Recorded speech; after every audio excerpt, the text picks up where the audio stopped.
Dear friends, welcome to Biblical Parivartana. Welcome to Daily Devotions. దేవుని ప్రేమ ఇదిగో June 10కి చెందినటువంటి వాక్య భాగం ద్వితీయోపదేశకాండం 15వ అధ్యాయం. అంతకుముందు చిన్న ప్రార్థన చేసుకుందాం. May the words of my mouth and the meditation of our hearts be acceptable in thy sight, our rock and redeemer. Amen. ద్వితీయోపదేశకాండం 15వ అధ్యాయం 1 నుండి 11 వరకు చదువుకుందాం. 7వ సంవత్సరాంతమున విడుదలయ్యవలను. ఆ గడువు రీతి ఏదనగా 2వ వచనం, తన పొరుగువానికి అప్పిచ్చిన ప్రతి అప్పులవాడు దానికి గడువు ఇయ్యవలను. అది యెహోవాకు గడువు అనబడును గనుక అప్పిచ్చిన వాడు తన పొరుగువానినైనను తన సహోదరునైనను నిర్బంధింపకూడదు. అన్యుని నిర్బంధింపవచ్చును కానీ నీ సహోదరుని యొద్ద నుండి దానిని విడిచిపెట్టవలను. నీవు స్వాధీనపరచుకున్నట్లు నీ దేవుడైన యెహోవా నీకు స్వాస్థ్యముగా ఇచ్చుచున్న దేశంలో యెహోవా నిన్ను నిశ్చయముగా ఆశీర్వదించును. కావున నేడు నేను నీకు ఆజ్ఞాపించుచున్న ఈ ఆజ్ఞలన్నిటినీ అనుసరించి నడుచుకున్నటకు నీ దేవుడైన యెహోవా మాటను జాగ్రత్తగా వినిన ఎడల మీలో బీదలు ఉండనే ఉండరు. ఏలయనగా నీ దేవుడైన యెహోవా నీతో చెప్పి ఉన్నట్లు నిన్ను ఆశీర్వదించును గనుక నీవు అనేక జనములకు అప్పిచ్చేదవు కానీ అప్పు చేయవు. అనేక జనములను ఏలుదువు కానీ వారు నిన్ను ఏలరు. నీ దేవుడైన యెహోవా నీకు ఇచ్చుచున్న దేశమందు నీ పురములలో ఎక్కడైనాను నీ సహోదరులలో ఇప్పుడు కూడా చూడు 7వ వచనం, నీ దేవుడైన యెహోవా నీకు ఇచ్చుచున్న దేశమందు నీ పురములలో ఎక్కడైనాను నీ సహోదరులలో ఒక బీదవాడు ఉండిన ఎడల బీదవాడైన నీ సహోదరుని కరుణింపకుండా నీ హృదయమును కఠినపరచుకొనకూడదు. 8వ వచనం,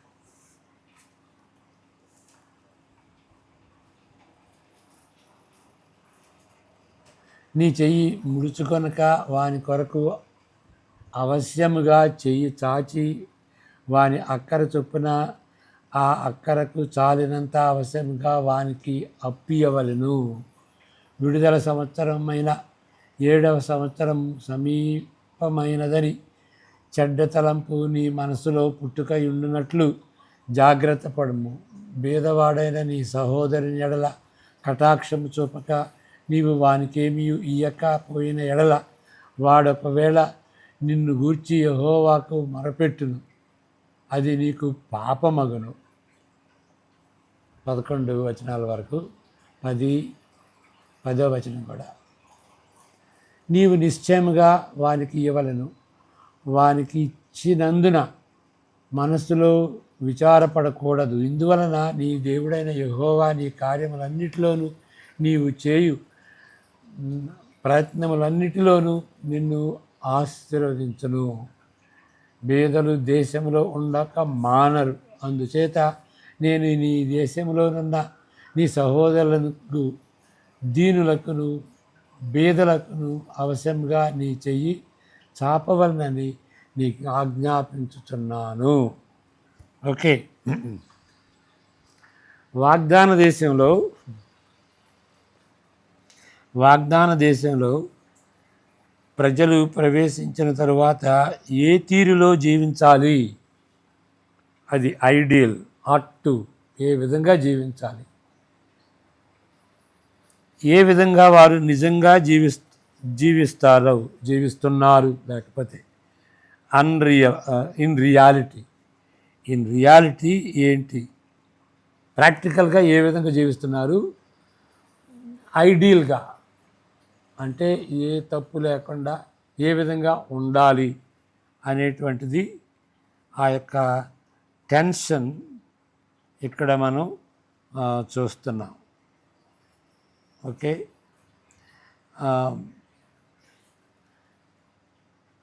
ఈ రెండిటి మధ్య గల ఒత్తిడి అంటే ఏ విధంగా ఉండాలి, ఐడియల్, ఏ విధంగా ఉంటున్నది అంటే ప్రాక్టికల్. ఐడియల్ అండ్ ప్రాక్టికల్ ఎప్పుడు కూడాను, ఐడియల్ అండ్ ప్రాక్టికల్ ఎప్పుడు కూడాను టెన్షన్లో ఉంటాయి. దాని ఒత్తిడి అనొచ్చు, దాని ఉద్రేకత అనొచ్చు, ఏదైనా కానీ ఆ టెన్షన్ అన్నమాట. ఏ విధంగా ఉండాలి, ఏ విధంగా ఉంటున్నాం అనేటువంటిది. ద్వితీయోపదేశ కాండంలో అనేక భాగాలలో కళ్ళకు కట్టినట్లుగా ఈ ఒత్తిడి, ఈ ఉద్రిక్తత కనిపిస్తుంది. ఈ విధంగా ఒకవైపు వారిలో పేదలు ఉండకూడదని, ఓకే, 4-5 వచనాల్లో ఉంటుంది. పేదలు మీ మధ్య ఉండకూడదు, అది అపోస్తలుల కార్యాల్లో కూడా ఉంటుంది. ఓకే, పేదలు ఎవరు లేకుండా ఉండాలని బర్నబా ఆయనకున్నటువంటి ఆస్తిని అమ్ముకుని పేదవాళ్ళకి పంచిపెట్టాడు అపోస్తలుల ద్వారా. అదేవిధంగా మరి పేదలకు అంతా అమ్ముకుని పంచిపెట్టాననే ఉద్దేశం అనేటువంటి ఫేము న్యూస్ పేపర్లో వేయాలనే ఉద్దేశంతో అననీయ సఫాయిర్లో కూడా ఆ విధంగా చేయాలని తలంచారు. ఆ కథ అర్థమవుతుంది కదా. 5వ అధ్యాయంలో 4-5 అధ్యాయాల్లో మరి ఆ యొక్క ఉద్రిక్త అనమాట. 4-5 అధ్యాయాల్లో ఏముంటుంది, ఉండకూడదు, పేదవాళ్ళు ఇశ్రాయేలు దేశంలో ఉండకుండా ఏ విధంగా ప్రవర్తించాలి అనేటువంటి హెచ్చరికలు ఉంటున్నాయి. కానీ 11వ వచనం మనం చదివినటువంటి రీతిగా ఉండక మానరు, అది రియల్. ఉండక మానరు అనేది రియల్. ఈ రెండింటి మధ్య ఉండకూడదు, ఉండక మానరు అనేటువంటి ఈ రెండింటి మీద టెన్షన్ అన్నమాట. దాని గురించి చెప్తున్నాం. ఈ విధంగా ఒకవైపు వారిలో పేదలు ఉండకూడదని హెచ్చరించబడ్డారు. నీవు స్వాధీనపరుచుకున్నట్లు నీ దేవుడైన యెహోవా నీకు స్వాస్థ్యంగా ఇస్తున్న దేశంలో యెహోవా నిన్ను నిశ్చయంగా ఆశీర్వదించును. కావున నేడు నీకు ఆజ్ఞాపించుతున్న ఈ ఆజ్ఞలన్నిటినీ అనుసరించి నడుచుకున్నటకు నీ దేవుడైన యెహోవా మాటను జాగ్రత్తగా వినిన ఎడల మీలో బీదలు ఉండరు. మరొక వైపు బీదలు మీ దేశంలో ఉండక మానరు అని అదే అధ్యాయంలో 5వ వచనంలో మరి 11వ వచనంలో ఒకే వచనంలో 15వ వచనంలో ఒకే అధ్యాయంలో యథార్థంగా ఒప్పుకుంటుంది. అందుచేత నీ దేశంలోనున్న నీ సహోదరులకు, దీనులకు, బేదలకును ఆవశ్యంగా నీ చెయ్యి చాపవలనని నీకు ఆజ్ఞాపించుతున్నాను. రైట్. ముందు భాగంలో మీలో బేదలు ఉండరు 5వ వచనంలో అనే హెచ్చరిక రెండింటిపై ఆధారపడింది. ఎందుకు పేదలు ఉండరు అని అంటే ఆ దేశంలో ఉండే సమృద్ధిని బట్టి. సమృద్ధిగా ఉంటుంది కాబట్టి పేదలు ఉండరు. ఇది నిబంధన ఆశీర్వాదములకు గుర్తు. సమృద్ధి అనేది వారు పేదరికపు ఉచ్చులో పడకుండా దేవుడు అనుగ్రహించే సామాజిక విధులు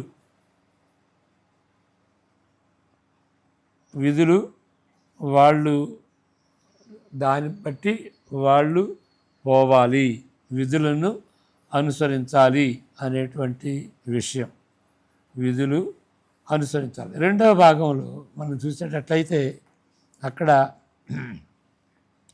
రెండవ భాగంలో ఏం జరుగుతుందంటే ప్రతి 7 సంవత్సరముల రుణమును రద్దు చేయవలనని, ఇది మన చెవులకు అఘోరంగా ఉంటుంది. రెండవ భాగంలో ఏముంటుంది, 7 సంవత్సరం వచ్చేటప్పటికి ఏ అప్పు ఉంటే ఆ అప్పును రద్దు చేయాలి. కాబట్టి వాడు పేదవాడు కాదు.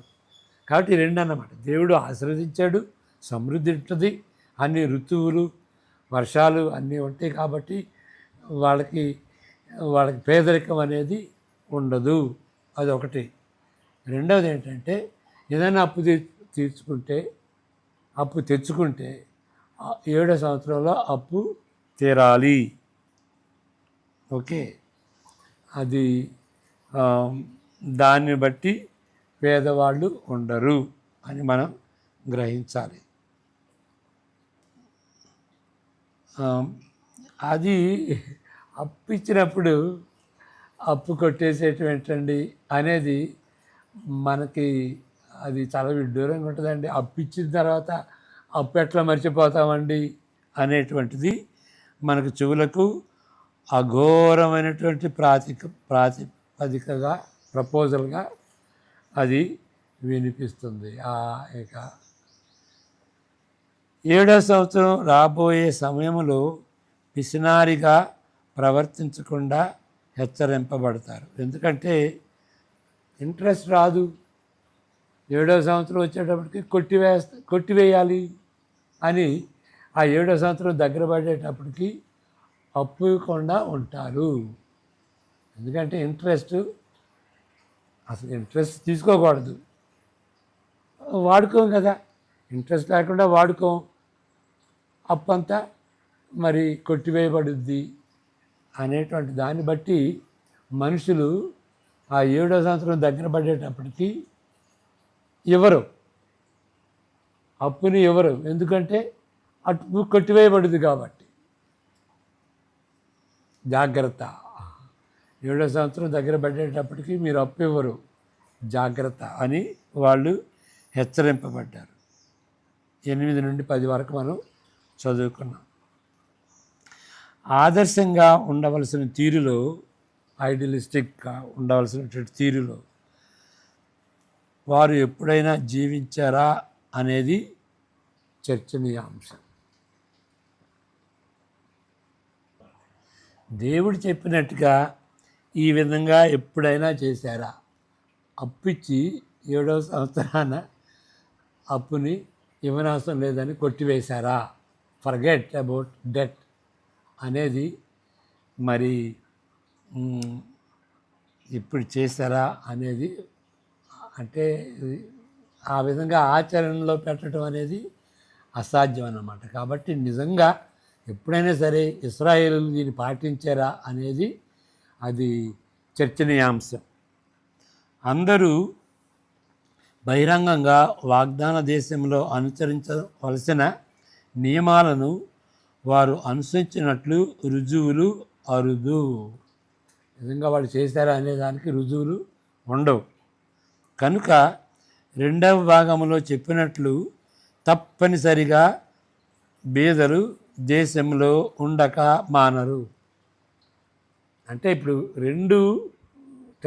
రెండింటి మధ్య టెన్షన్ అన్నాం కదా. 5వ వచనంలో 11వ వచనంలో 5వ వచనంలో పేదలు ఉండకుండా చూసుకోవాలి, అది ఐడియల్. 11వ వచనంలో ఉండక మానరు, అది రియలిస్టిక్.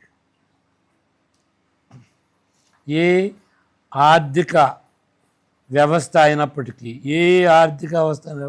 క్యాపిటలిజం కానీ లేకపోతే టోటాలిటేరియన్, భూమిని మార్క్సిజంలో ఉన్న భూములన్నీ పంచిపెట్టాలి, పేదవాళ్ళు ఉండకుండా ధనికులుగా ఉన్నటువంటి వాళ్ళ సొమ్ము తీసుకొచ్చి పేదలకు ఇస్తారు కదా, అది మార్క్సిజం. సో ఆర్థికంగా ఏది రైటు? మార్క్సిజం రైటా, డెమోక్రసీలో క్యాపిటలిజం రైటా అనేది దాని గురించి చెబుతున్నమాట. ఏ ఆర్థిక వ్యవస్థ అన్నా తీసుకోండి, మార్క్సిజం కానీ క్యాపిటలిజం కానీ, ఏ ఆర్థిక వ్యవస్థ అయినప్పటికీ పేదరికమును తీసివేయలేదనే సత్యానికి ఇది రుజువుగా ఉంటుంది. తప్పకుండా పేదలు ఉంటారు. దీనికి కారణం ఎందుకు పేదలు ఉంటారు? ఎందుకంటే మానవులు నిర్వహిస్తారు సొసైటీని. పాలేది ఎవరు? పరిపాలించేది ఎవరు?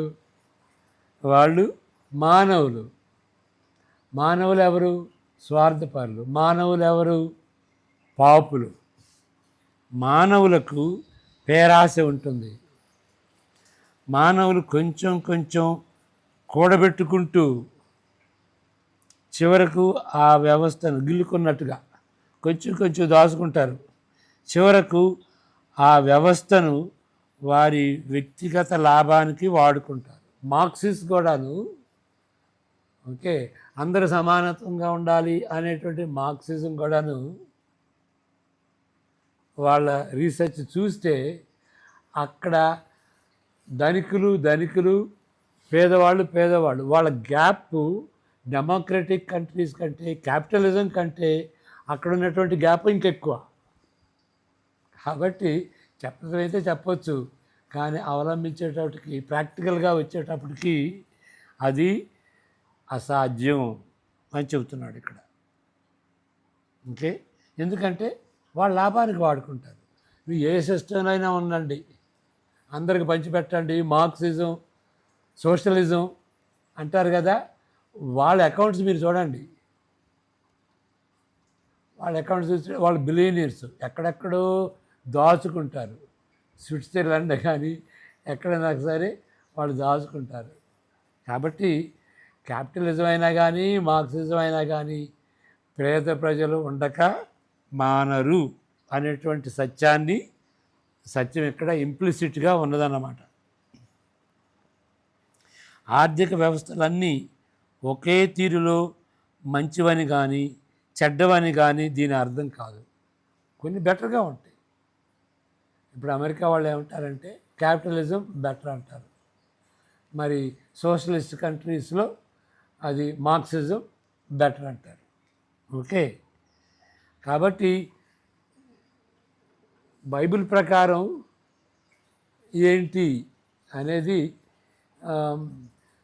క్యాపిటలిజంలో అంటే ఏ వ్యవస్థ బెటర్ అనేది ఇప్పుడు ఈయన చెప్పట్లేదు. క్యాపిటలిజం బెటర్ అని చెప్పట్లేదు, మార్క్సిజం బెటర్ అని చెప్పట్లేదు, కానీ అన్నీ ఒకటే అనేది చెప్పట్లేదు అన్నమాట. కొన్ని బెటర్గా ఉంటాయి, కొన్ని బెటర్గా ఉండవు. ఓకే, కాబట్టి అన్ని వ్యవస్థలన్నీ ఒకే విధంగా ఉంటాయని ఇక్కడ చెప్పట్లేదు. అన్నీ ఒకటి కాదని చెప్పని అవసరం లేదు, అది యాక్సెప్టబుల్. అంతేకాదు వ్యవస్థను నిర్వచించేవారు అవినీతికి దారి తీసే లొసుకులను ఎల్లప్పుడూ సరిదిద్దుకునే అవసరత లేదని కూడా కాదు. ఏదన్నా కరప్షన్ ఉంటుంది అనుకోండి, కరప్షన్ ఉంటే దాన్ని సరిదిద్దుకోవాలి కదా. ఈయన చెబుతుంది సరిదిద్దుకోకూడదు అని కూడా చెప్పట్లేదు. అన్నీ అంటే పేదలు తప్పనిసరిగా ఉంటారు అంటే దాని అర్థం మన సిస్టంలో, ఆర్థిక సిస్టంలో తప్పులు ఏదైనా ఉంటే, లూప్ హోల్స్ ఏదైనా ఉంటే సరిదిద్దుకోకూడదు అని చెప్పట్లేదు. సరిదిద్దుకోకూడదు అని చెప్పట్లేదు, మరలా అన్నీ ఒకే రకం అని కూడా చెప్పట్లేదు అన్నమాట. కానీ ఇది ఏం చెబుతున్నాడైతే అంటే అన్నీ ఇక్కడ అంతేకాదు వ్యవస్థ, దీని అర్థం ఏంటి అని అంటే అర్థం కాదు, దాని అర్థం ఇది కాదు, దాని అర్థం అది కాదు. మరి దాని అర్థం ఏంటి అని అంటే ఏమనగా ఉన్నది ఉన్నట్లుగా పతనమైన ప్రపంచంలో పరలోకాన్ని సృష్టించటం అసాధ్యం. అదే కదా మనం హెడ్డింగ్ పెట్టుకుంది, ఇది సాధ్యం అవుద్దా. కొంతమంది రామరాజ్యం అంటారు, కొంతమంది గోల్డెన్ ఏజ్ అంటారు. ఏదన్నా కానీ బంగారు సామ్రాజ్యం, బంగారు వ్యవస్థ అంతా సస్యశ్యామలంగా ఉంటుంది, అందరికి పేదలు ఏది ఉండదు అనేది సాధ్యం అవుద్దా. ఇక్కడ ఏంటంటే సాధ్యం కాదు. ఎందువల్లంటే మానవులు అవినీతిపరులు, స్వార్థపరులు. ఏ ఆర్థిక సమస్యలో ఉండినా కానీ, ఆర్థిక వ్యవస్థలో ఉండినా కానీ వాళ్ళు స్వార్థానికి కూడబెట్టుకుంటారు. లీడర్స్ కూడబెట్టుకుంటారు, ప్రతి వాళ్ళు ధనికులు కూడబెట్టుకుంటారు, పంచి పెట్టరు. ఓకే, పేదలు కూడా మోసం చేసి వాళ్ళు కూడా సేవ్ చేసుకుంటారు, ఉన్నది ఉన్నట్టుగా చెప్పరు. ఓకే, కాబట్టి ఐడియల్గా పర్ఫెక్ట్గా పరలోకంలో ఉన్నటువంటి రీతిగా భూలోకంలో ఉండాలి అంటే సాధ్యం కాదు. ఎందుకంటే భూలోకంలో పాపులు ఉంటారు, స్వార్థపరులు ఉంటారు. కాబట్టి అది దీని అర్థం. అంటే తప్పనిసరిగా పేదలు ఉంటారు అంటే ఈ లోకంలో అలాంటి సమానత్వం అనేది ఉండదు. పరలోకం కొరకు మనం వేచి ఉండాల్సిందే. న్యాయం అనేది ఉండదు భూలోకంలో. పరలోకం వరకు వేచి ఉండాల్సిందే అనేటువంటిది మనం ఇక్కడ గ్రహించాలి. అంతేకాదు, ఇశ్రాయేలీయుల అవినీతిని బట్టి ఆర్థిక పరంగా వేరే రంగాల్లోనూ అప్పుడప్పుడు తన ఆశీర్వాదాలను దేవుడు అనుగ్రహించాడు. దేవుడు ఏమన్నాడు? మిమ్మల్ని ఆశీర్వదిస్తాను అని అన్నాడు. నేను చెప్పినట్టుగా చేస్తే, నేను నిబంధన ప్రకారం మీరు చేస్తే అంత సస్యశ్యామలంగా ఉంటుంది అని అన్నాడు కదా. వర్షాలు ఉంటాయి, అన్నీ సస్యశ్యామలంగా ఉంటాయి. అది జరగదు. ఎందుకంటే పాపాన్ని బట్టి దేవుడు విత్డ్రా చేస్తాడు, వర్షాలు ఇవ్వడు. ఇక్కడ ఏలియా దినాల్లో వలె వర్షంను ఇవ్వడు. God will withdraw because of that. అప్పుడు దేశంలో నివసించే వారందరికీ పోషణ ఉండదు. చూడండి, అదన్నీ ముడిపడి ఉన్నాయి, ఒకదానికి ఒకటి ముడిపడి ఉన్నాయి. ఈ విధంగా బేదలు దేశంలో ఉండక మానరని నొక్కి చెప్పుట కర్మ సిద్ధాంతంలో భాగమని కాదు. ఏంటి మరి? ఒక విధంగా పేదలు ఉంటారు అని యేసుప్రభు కూడా చెప్పాడు. యేసుప్రభు కూడా మత్తయి సువార్త 26లో చెప్పాడు అన్నమాట. ఆయన మేరీ ఆ విధంగా మరి తన అత్తరుబుడ్డిని పగలగొట్టి యేసుప్రభువుని అభిషేకించింది కదా. మరి ఆ విధంగా అభిషేకించినప్పుడు వాళ్ళందరూ వేస్ట్ అన్నారు, శిష్యులు వేస్ట్ అన్నారు. ముఖ్యంగా ఆయన యూదా ఇస్కరియోతు అన్నాడు. 26:11 చూద్దాం. 26:11లో యేసుప్రభు చెప్పినటువంటి విషయం. మత్తయి సువార్త 26:11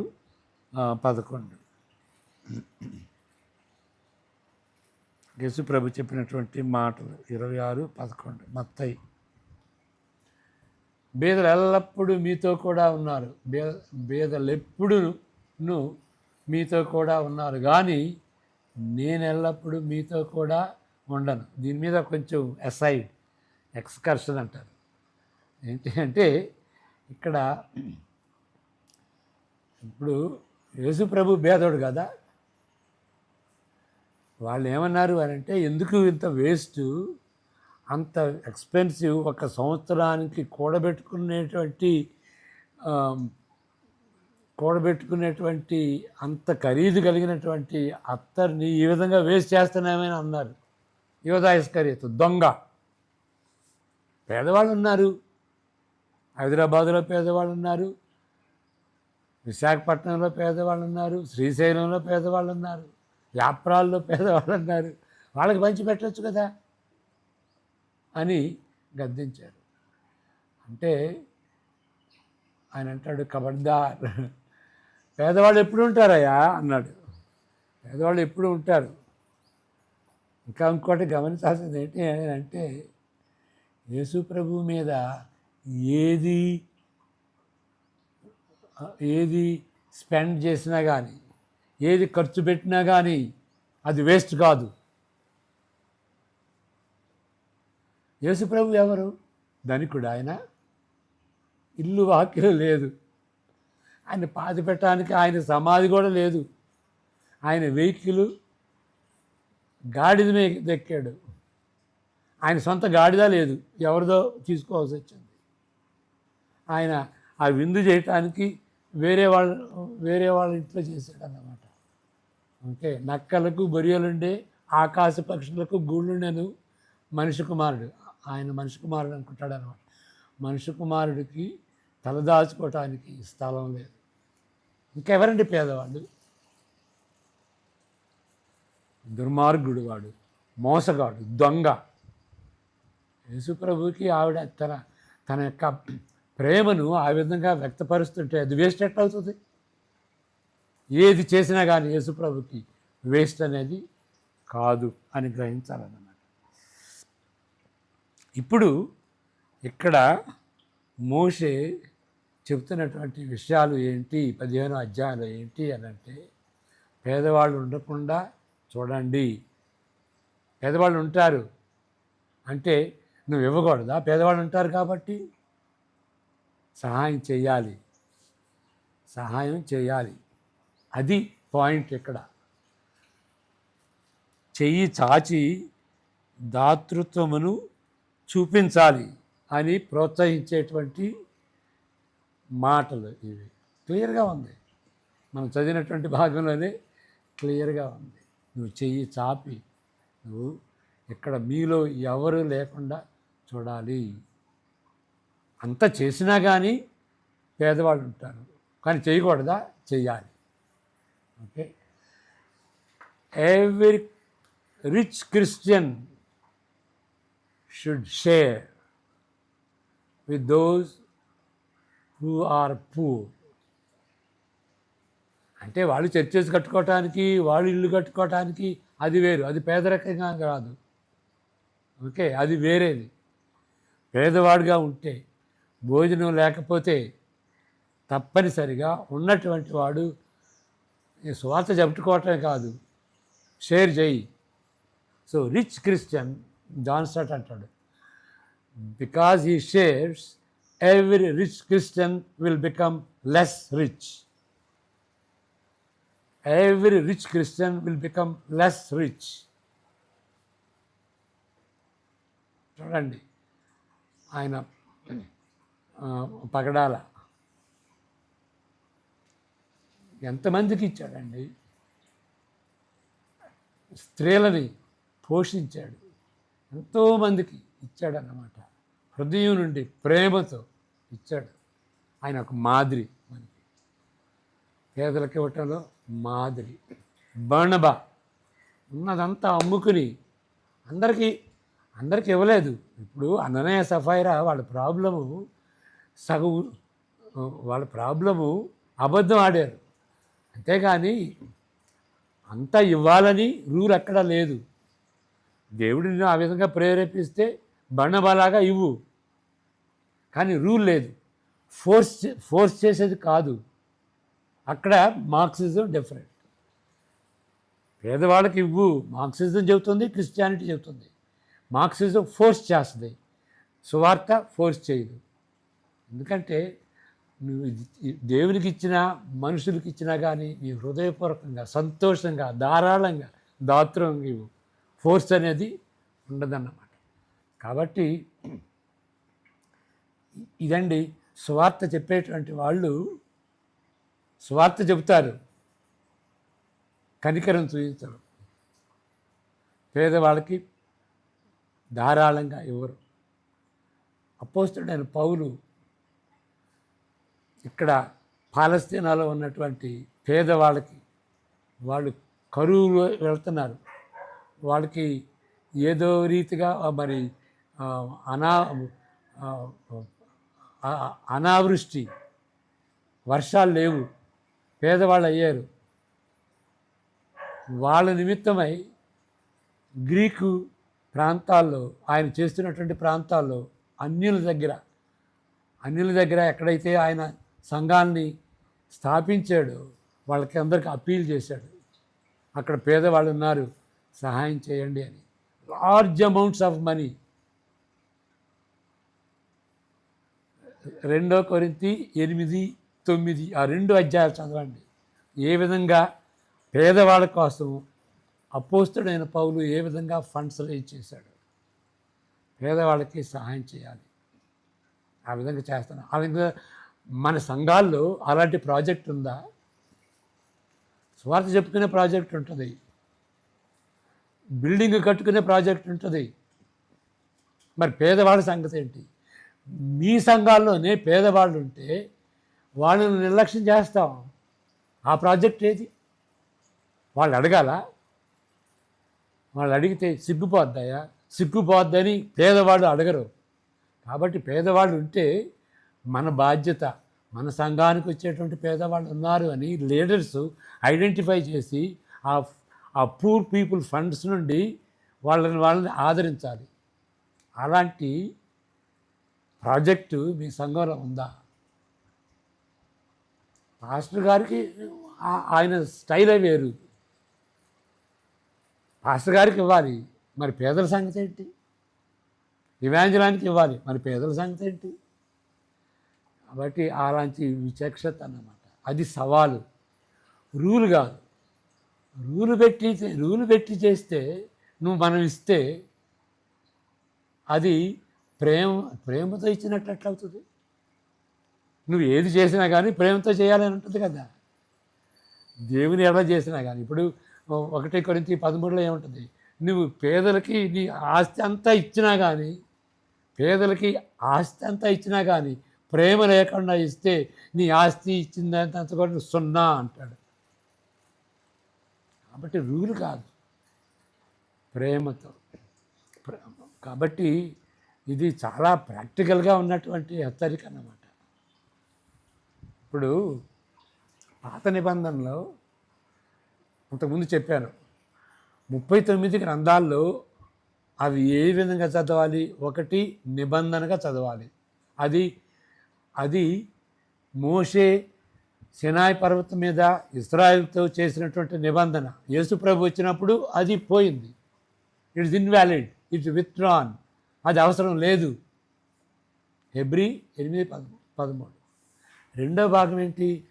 39 గ్రంథాల్లో గ్రంథాలు, పాత నిబంధనలు ఉన్నటువంటి 39 గ్రంథాలు అవసరమా లేదా? అవసరం ఉంది. ఏ విధంగా అవసరం? అది మనకు ఉదాహరణగా ఉంటుంది. ఇది ఒక ఉదాహరణ. ఇప్పుడు మనం ధ్యానిస్తుంది పాత నిబంధనలు, మనం ధ్యానిస్తున్నటువంటిది ఏంటి? అవి ఉదాహరణ. మనం క్రొత్త నిబంధనలో ఉన్నటువంటి విశ్వాసులు అవలంబించాల్సినటువంటి ఉదాహరణ ఇది. అది గమనించుకుని పేద ప్రజలుంటే ప్రేమతో వాళ్ళని ఆదరించేటువంటి ప్రాజెక్ట్స్ ప్రతి సంఘంలో ఉండాలి. మాది పేద సంఘం అండి, ప్రతి ఒక్కరికంటే ఎక్కువ ధనికులు ఉంటారు, ప్రతి ఒక్కరికంటే బేదలు ఉంటారు. దేర్ఫోర్ పేదరికం అనేది రిలేటివ్ టర్మ్. ఎవరు పేదవాళ్ళు? నిరుపేదలుగా. ఫిలిప్పీ వాళ్ళు నిరుపేదలుగా ఉన్నటువంటి వాళ్ళు ధారాళంగా మరి ఇచ్చారు అని చెప్తాడు. 2 కొరింథీ 8 చూడండి. ఫిలిప్పీ వాళ్ళు, మెసడోనియా చర్చెస్ వాళ్ళు ధారాళంగా నిరుపేదలుగా, టోకస్ అంటారు, వాళ్ళకి తిండి లేనప్పుడు వాళ్ళకున్న దానిలోనే ఇచ్చారు. ఎందుకు ఇచ్చారంటే మొదట దేవునికి సమర్పించుకున్నారు. అది మన ప్రాబ్లం.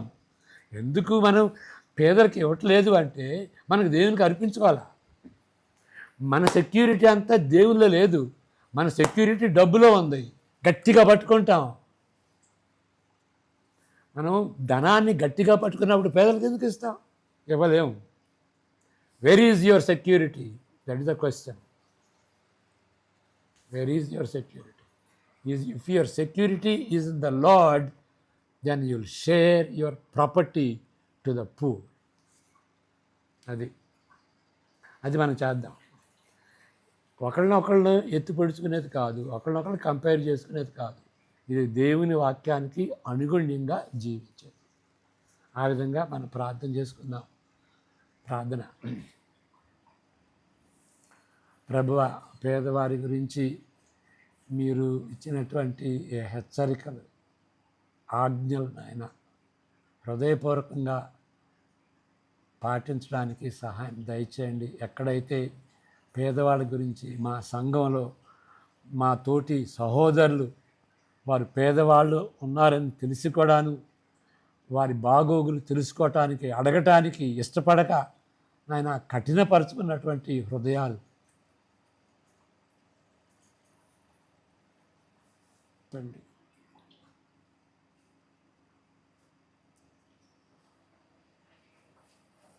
మమ్మల్ని క్షమించాల్సిందిగా వేడుకుంటూ నిజమైనటువంటి సువార్తను తెలుసుకున్నటువంటి వ్యక్తులుగా సువార్త చెప్పటమే కాదు ప్రభువా, సోషల్ వర్క్ కూడా చేయటానికి మేము మమ్మల్ని ప్రేమించమని, మరలా సోషల్ వర్క్ చేస్తూ దానిలో కూడా డబ్బు గడించుకునేటువంటి పరిస్థితి ప్రభువా మమ్మల్ని క్షమించాల్సిందిగా వేడుకుంటూ యేసు ప్రభు పేరట ప్రార్థిస్తుంటున్నాం తండ్రి.